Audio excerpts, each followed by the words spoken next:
Hey everybody, this is Darren Van Dam and you are watching Flick Connection, the show that helps you get more out of movies, and today we're going to be talking about 20 amazing movies included with Prime Video that you have probably never seen.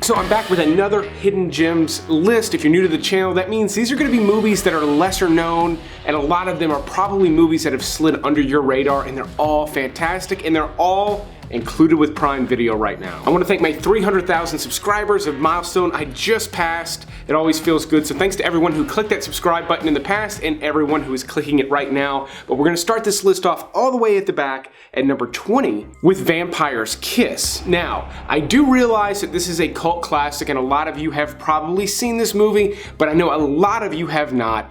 But most of you are probably familiar with some clips from this movie of Nicolas Cage. Nicolas Cage is famous for really wild performances, and Vampire's Kiss is by far, without a doubt, his wildest. Now, all in all, I don't actually consider this to be that great of a movie, but it is a must-watch for movie buffs just to see what Nicolas Cage did with this performance. Fair warning though, this is an incredibly cringy performance, and not because it's bad, but because he really is being an awful person in a lot of scenes in this, and he's also losing his mind. There's really cool stuff in this movie that you can only see in this movie. If you've never bothered to watch it, I do recommend it with the right mindset, but strap in, this is a weird one. Recently I talked about the Netflix original movie Oxygen on the channel, where a woman wakes up in this sort of futuristic medical chamber and is trying to figure out how to get out, and I related it to a Ryan Reynolds movie called Buried. These movies have a lot in common, and in Buried, Ryan Reynolds wakes up in a wooden box and he's literally buried alive. It's very similar to that scene in Kill Bill where she is buried alive, but the entire 90-minute runtime takes place in this coffin. Now keep in mind this is my number 19 pick, but what works about Buried is that you don't really mind spending the 90 minutes in that coffin. It is a very claustrophobic movie, but they managed to keep the story moving and managed to do a few little tricks with some lighting changes and things that occur in this coffin to keep it looking sort of fresh and different, so you don't quite feel like you're in the same place the entire time. That also helps move it along. While this is far from a masterpiece that's worth watching over and over again, I did really enjoy it and do recommend it to anyone who is the least bit interested in it. Now, as always with these Hidden Gems lists, we jump around from genre to genre. Now we're going to just silly comedy with Martin Short in Clifford. This is one of those just hidden gems that I have loved for years. In this movie, Martin Short plays, I believe, a 10-year-old boy. I can't remember his exact age, and he just kills it. I've always loved Martin Short. I find him to be one of the funniest people alive, and in this movie, he's playing against Charles Grodin, who is also fantastic. And you could kind of relate this to movies kind of like Problem Child or Dennis the Menace, things like that. But because Martin Short is playing the main character here, Clifford is such a bizarre movie that it sort of elevates it beyond those other things and makes it something kind of special. It's a movie I've enjoyed watching multiple times over the years. I mean, it is PG, it's fairly family friendly, it's not the type of movie I talk about often, and the fact that it's a comedy, it's fairly subjective. If you don't like sillier, goofy comedies, this is probably not going to be for you, but if you can just cut loose and have some fun, and if you're a fan of Martin Short like I am, this is a really interesting watch at the very least. Believe it or not, there is a sci-fi movie starring Denzel Washington and Russell Crowe that almost never gets talked about. It's from the 90s and it's called Virtuosity. In this movie, a virtual reality sort of AI villain that is part of a police training program escapes the virtual reality environment and is basically transported into the real world. It's really far-fetched stuff, but you get really great actors like Denzel Washington and Russell Crowe duking it out in this really wonky kind of midnight sci-fi movie. It looks like it takes place in the future, and it's just kind of this cool wonky thing that's very unusual for them to have done. This was earlier on in their careers, but it's still kind of a cool sci-fi flick. It does feel fairly dated. It has not kept up with the times, which might be why why you don't hear about it very much, but still a decent watch, especially if you go into it sort of expecting like just kind of a wild, crazy midnight movie. My next pick is a really gritty cop thriller from Australia called Red Hill. This one's actually about a young police officer on his first day of duty that gets wrapped up into this revenge plot. It's pretty wild stuff, but it's really well done. This is a little more akin to movies like Fargo. Less brilliant, of course, but for an indie movie that a lot of people haven't heard of, it's got some great elements to it, it's got a good look to it, and it's just a good solid thriller from Australia, and I love some of the stuff they put out. This is just one of those gems that has just really gone unnoticed in the US for over 10 years now. Director Mike Flanagan has really made a name for himself in the horror genre. Not only has he directed some really good horror movies, but he has done a handful of miniseries for Netflix, including Midnight Mass, The Haunting of Bly Manor, and The Haunting of Hill House. And his first big, I say big, it is an indie movie, but his first successful horror movie is on Prime Video right now. It's called Absentia. Now, this is actually done on a fairly low budget, and you can tell, yet it's still really effective. This movie has minimal special effects in it, but it utilizes a very low budget in a really brilliant way and is very intense at times and incredibly creepy. Like most indie films at this budget, it's got a fairly slow pace, but if you watch movies like that pretty regularly, I think you could really get into Absentia. Not only is it really well done, but you've also got some good little gems in there, including some really nice, subtle special effects, but also a nice little cameo from Doug Jones, who's real famous in the horror community. He's in a lot of Guillermo del Toro movies. He's got that long, thin body and is a contortionist, and they use him for all sorts of creepy characters, as well as Abe from the Hellboy movie. So it's kind of cool to see somebody like him in a movie like this as well. That's just a little bit of movie nerd knowledge for you, but I really dig this horror movie. If it's been a while since you've seen a horror movie that you thought was good, that you liked, I would roll the dice on this one because it is solid stuff. I've always liked Thomas Jane. He's always in cool movies, or at least he used to be. He's not really in movies that much anymore, at least ones anybody hears about, but a little known thriller action movie that he did in 2003 is called Stander. Now this is kind of a period piece. I believe it takes place in the late 70s, early 80s, and this is the true story of a South African cop that became a bank robber. So you get some heist sequences, like I said, there's some action, and Thomas Jane is great in it, and it also takes place in a world that we don't see that often in movies, at least not in movies like this. We don't really get to spend much time in South Africa with heist movies and things, so that adds another layer. The time period adds another layer, and it's just really cool stuff. It's got a cool soundtrack. For a movie that's done like this, it was done on a low budget that I know the vast majority of people watching this video have never even heard of. It is super cool stuff, and it's the type of movie I really love to recommend. It is far from perfect, which explains its placement here on the list, but still one of the cooler recommendations on this list that, again, I know a lot of you have not seen.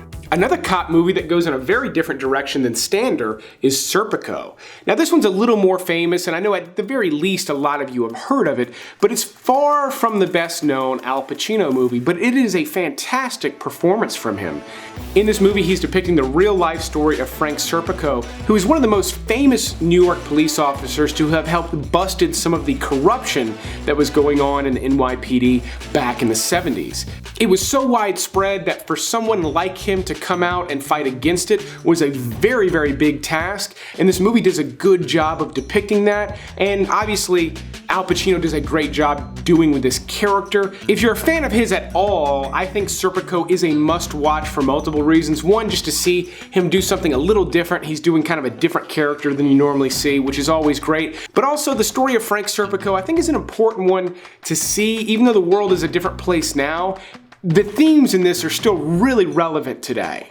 Director Jason Reitman is the son of Ivan Reitman, famous director, and Jason has made a big name for himself. He's gotten multiple Academy Award nominations. His first real big splash was with the movie Juno, but prior to that, his first major feature film was Thank You for Smoking, and it's a really fantastic satire. In this movie, Aaron Eckhart plays one of the chief spokesmen for Big Tobacco, and it's got this incredible tongue-in-cheek nature to it. The movie itself is really funny, and it really pokes fun at the absurdity of Big Tobacco as well. It's got really clever stuff, and I think it's one of those movies that smokers will get a kick out of some of the irony in it, as well as non-smokers. While it is politically driven, it's not political in the sense that some people will hate it and some people will love it. I think everyone will kind of see very clearly where this is coming from, making it just a really fantastic and sort of universally loved political satire. This one did get a good bit of buzz when it came out, but has since been overshadowed by all of Reitman's other work, yet it still stands out as one of the better movies he's ever done, in my opinion. And then we're gonna wrap up my bottom 10 on this list with another fantastic thriller that actually stars Kevin Costner called Mr. Brooks. Now, Kevin Costner, to me, while I do really like him, he's really hit and miss. Some of his movies are just kind of half-assed and other ones are really fantastic. But Mr. Brooks is one of those movies that was kind of a surprise hit back when it hit theaters, because in this movie, he's playing a serial killer kind of in the vein of Dexter, where he's really going after very specific targets. And Kevin Costner's good in the movie, but not only that, you get William Hurt sitting in the back seat from time to time, kind of playing his alter ego, or this sort of voice that sort of drives him and helps direct him, and William Hurt really kills it as that character. That's one of the more standout things in the movie to me, but you also get what I think is easily the best performance ever given from stand-up comedian Dane Cook. This was at a time where they were putting him in a bunch of movies, and some of them were kind of lame, but this is one of the cooler roles to see him in, where he's not really trying to be funny, and it worked. I was surprised how well all of the unusual pieces in this movie managed to work, and it's kind of a crowd pleaser type movie as well, even though the synopsis wouldn't really lead you to believe so. So if you've never seen it and you generally like really interesting thrillers, Mr. Brooks is a fantastic way to go. Now, before moving on to my top 10 movies on this list, I do want to talk to the ladies listening, because I know you like to smell good, so you're going to love today's sponsor. But fellas, I got to tell you, not only do ladies like to smell good, they also like to smell you when you smell good. And today's sponsor, Scentbird, not only offers really great deals on a ton of fantastic perfumes, they've got just as many colognes available, which is what they've been sending me. So what I want you to do is go check out the link in the description, because right now my viewers can save 30% on their first month of this Scent subscription service. And what you're gonna get is you're gonna get one of these sent to you every single month. You can cancel this anytime, of course, but you're gonna get this vial of cologne or perfume that is good for 140 sprays. So it's plenty more than you're gonna use in one given month. And I can attest, I've been using them for a couple of months. There really is that much in one of these. I can also tell you, these things go for about 30 bucks or more sometimes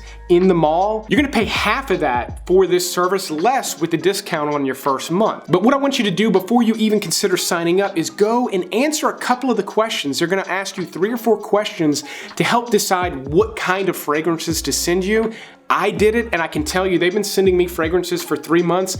I've enjoyed almost everything that they've sent me, and I've gotten at least one fragrance every month that I've absolutely loved, that I've worn plenty. In fact, I've gotten 1 or 2 that I'm gonna go ahead and buy the entire bottle. You can do that from Scentbird as well. So it's a great deal, you save money, and you're gonna try out some things that you never would have tried before. For instance, this month, Brioni, I believe is how you pronounce it. That's what I have here. It's not a brand name I'm familiar with. I never would have reached for this on the shelf. I love the smell of it. It's got a nice, clean scent. It's something you could wear every day that's not too strong. I dig it, and more importantly for me, my wife really digs it too. So that's the main motivation for me wearing this all the time, is constantly getting complimented on how I smell. Trust me guys, if you've got a lady around or you would like to have one around, this is a good investment. And ladies, if you generally buy perfume and you like to try different things, Scentbird is way better than going and buying something new from time to time. You're gonna get something new every single month, and you're gonna get a little bit of a collection as well, so you can try different things on different days. It's cool stuff, but speaking of cool stuff, let's go ahead and move on with the rest of this list. So one of the cooler movies released early on during the pandemic, meaning one of those movies you got to watch at home because all the theaters were closed, was Guns Akimbo. In this movie, Daniel Radcliffe wakes up with 2 pistols surgically attached to his hands, and he spends the rest of the movie running around town, guns akimbo, in his robe and slippers trying to figure out what happened. It makes for some really wild stuff. Not only is he great in it, but you also get Samara Weaving, who I think is one of the most charismatic actors working today. I love her in everything. She's particularly good here. Not only is she good, but her costume is wild and her character is even wilder. So it's fun to see the 2 of them going at it in this movie. And then you get like a great cameo from Rhys Darby from The Flight of the Conchords. So the movie's funny at times too, but it's also got just balls to the wall action, really wild shootouts, and this really incredible balance between all this wild stuff and a decent amount of comedy without it being too much, making for just an absolutely entertaining watch. A Tom Cruise action movie that has just been completely forgotten about with time that I think is still well worth watching is called Night and Day. In this movie, he and Cameron Diaz have a little bit of a romantic comedy type chemistry, but this movie is packed with Tom Cruise level stunts, meaning stunts he's come up with, stunts he's developed with the same stunt teams he works on the Mission Impossible movies with. And while I wouldn't compare Night and Day to Mission Impossible, because those movies are, I think, far better, Night and Day does have some really fantastic stunts in it and sort of a fun sensibility that's a lot different from the other Tom Cruise movies, making it a pretty exceptional date night movie as well. There's a really fantastic motorcycle chase in this, again, that is done with real stunts that Tom Cruise is really doing. I always find those to be more entertaining than the heavy CGI stuff, and Night and Day is no exception. While the movie overall, again, is not as good as most of the Mission Impossible movies, still, if you're into that stuff the way that I am, Night and Day makes for a fantastic watch. Another action-packed movie with a big name star in it is Get the Gringo with Mel Gibson.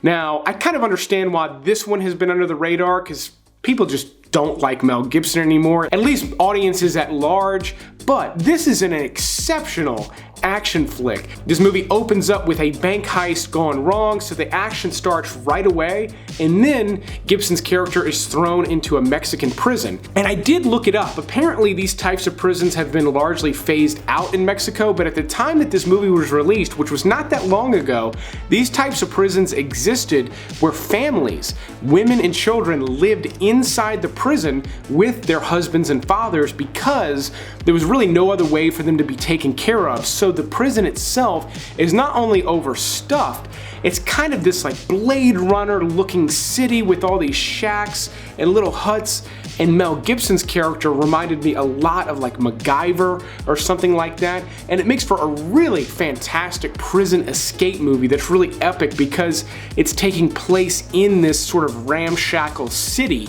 inside the walls of this prison. It really is gritty stuff, but also kind of this fun action movie at the same time. Just like Guns Akimbo, it's got this really nice balance to it and makes for a cool watch. So if you're still watching Mel Gibson stuff and you've never seen this one, it is a top tier Darren Van Dam pick. Now, I did not mean to have quite so much action on this list. It's just kind of the selection of what's on Prime Video right now out of the stuff I want to recommend. But my next pick comes from France, yet there is a dubbed version and a subtitled version on Prime Video. Unlike Netflix, you cannot switch it. You have to find the version. There's 2 different versions that you're gonna go pick. But District B13 features some of the best in-camera stunt work you are gonna see in a movie ever. Not only does this movie have a sequel, but they did an American remake with Paul Walker called Brick Mansions. This version is so much better because all of the parkour that you see is 100% real. Similar to Get the Gringo, this takes place in this district that is walled off. It's sort of a dystopian future type thing. Luc Besson of Leon the Professional and La Femme Nikita fame, and I guess I could say The Fifth Element fame, actually wrote this, so it's got that kind of cool sensibility about it as well. It's a little silly, but the stunt work is so incredible in this movie, it's well worth watching.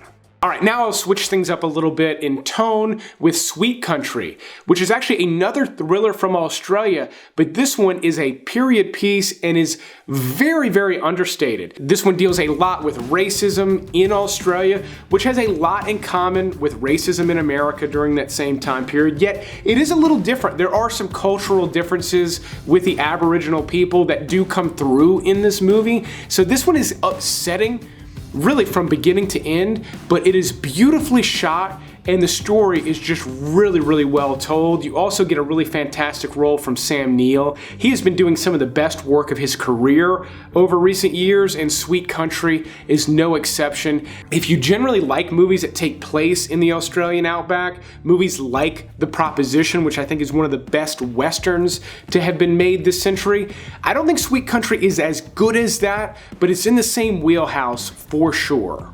Now we're gonna go back to the sci-fi genre with just a fantastic, epic sci-fi movie that for some reason is just not more of a cult classic, Outlander. In this movie, a mysterious man from outer space crash lands on Earth during the time of the Vikings. Not only does that make for just a great fish out of water, almost kind of a time travel type thing, even though it's not really time travel, it feels like that type of a movie at times.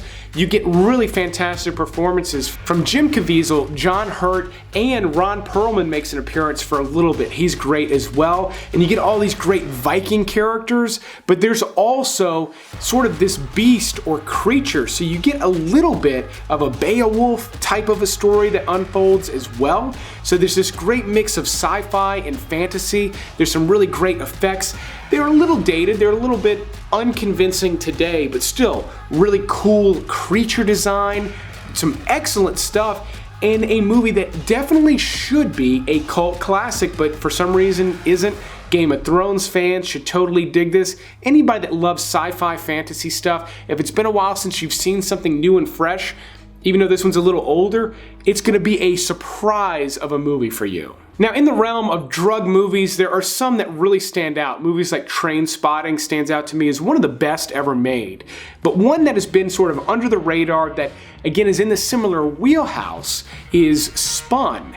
Not only is Spun kind of a cool, gritty, I don't even want to say gritty, it's very grungy and I'd even dare say scummy movie. It's got an incredible cast to it. You've got Brittany Murphy, Mickey Rourke, John Leguizamo, Jason Schwartzman, Mina Suvari, and more, and they're all methed out, wild characters in this really wonky movie that's got some great camera work. It's got a great energy to it of these sort of drug-addled people. It's wild stuff, and it's really surprising again that this isn't more of a cult hit. Now, I will say there's a caveat with this one.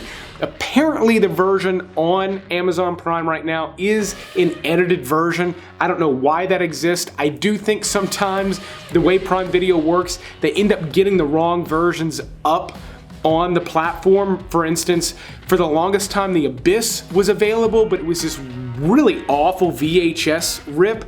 Now they have the HD version. So it's not always the best version, but if it's been a while since you've seen a good, again, scummy drug movie, Spun is just a real fantastic gem, especially if you want to see any of those actors I talked about playing some really wild characters. We're gonna go back to the heist genre with my next pick with a fairly recent release that feels very different from any heist movie I've ever seen, American Animals.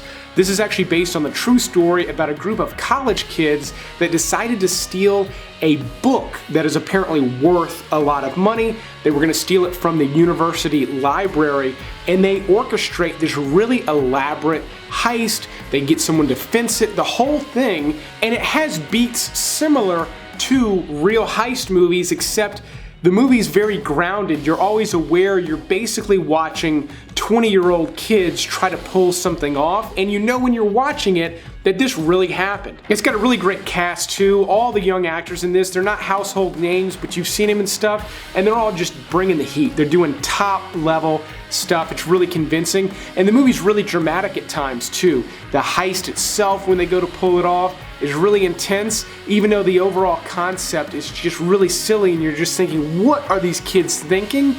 the movie just delivered. It's got a great tone to it, and it brought this story to life in a really effective way. Okay, now we're gonna switch gears in a major way. I'm going with a PG-rated animated movie that's okay for the kids, even though it might be a little bit too intense and too scary for some kids. I've got a 5 and a 3-year-old, and I'm not watching Little Nemo with them. But I did watch it by myself within the last year. The full title being Little Nemo Adventures in Slumberland. This is about a little boy named Nemo who goes off on these really fantastic adventures during his dreams at night. Not only is the animation style beautiful, but the visuals you get with this movie are absolutely not just stunning, but they're wild and again, action-packed. He's flying around on a bed, or his bed has these long legs, and it's just this wild, almost Inception level dream stuff, as well as these big over-the-top fantasy things. It's really beautiful stuff. Santa has a little bit of a role, so while this isn't quite a holiday movie, it could make for a good Christmas watch. I think if your kids are slightly older than mine, this is gonna make for a great watch. But even if you don't have kids and you just wanna watch something that's just really trippy, wild dream sequences, that does get very dark. He does go to like a nightmare realm and it is very grim. Again, really beautiful stuff from 1989. This movie is just absolutely stunning and really unlike anything else you've probably seen. Now we're going to wrap this list up with my number 1 pick, which is a movie from director Steven Soderbergh, who's famous for movies like Out of Sight, Erin Brockovich, Traffic, the Ocean's trilogy. Really fantastic director, but a thriller, kind of a gangster thriller that he did right between Out of Sight and Erin Brockovich has largely been forgotten about, and it's one of my personal favorites of his. It's called The Limey. In this movie, Terrence Stamp plays this really gritty English gangster that goes to LA to try to track down his daughter. Terrence Stamp is always a badass. I always love the characters that he brings to life. And in bigger movies, he typically does smaller characters, but you are with him almost in every single scene in this movie. And not only is he a total badass, but the way Soderbergh told this story is a little bit disjointed, kind of like Pulp Fiction. Things are out of sequence, and it serves this story perfectly because of the way you get information. Not only that, Terrence Stamp is kind of playing this guy that's maybe losing grip with reality a little bit, and time is not quite working for him the same way it works for us. It's subtle, it's not a major gimmick, but it manages to work really, really well, and you get some really great gangster type scenes in a movie that feels fairly different. The way it's shot, and again, the way it's cut together, does not quite feel like a gangster movie, yet you're along for the ride with Terrence Stamp playing this real badass gangster guy. And solid story, solid storytelling. If you generally like Darren Van Dam recommendations, this is a top level pick. You are guaranteed to enjoy this movie. Hopefully, you come away from this list with a handful of really great movies you've never seen before. If you've got some additional recommendations you want to let us know about, let us know in the comments. I will read them, and maybe one of your recommendations will make it on a future video. If you'd like to see your name on future videos, like my Patreon supporters here, there's a link in the video description down below where you can become a Patreon supporter. But I will keep making these videos as long as you keep watching them. Thanks for checking out this Prime Video episode, and you will see me on the next one.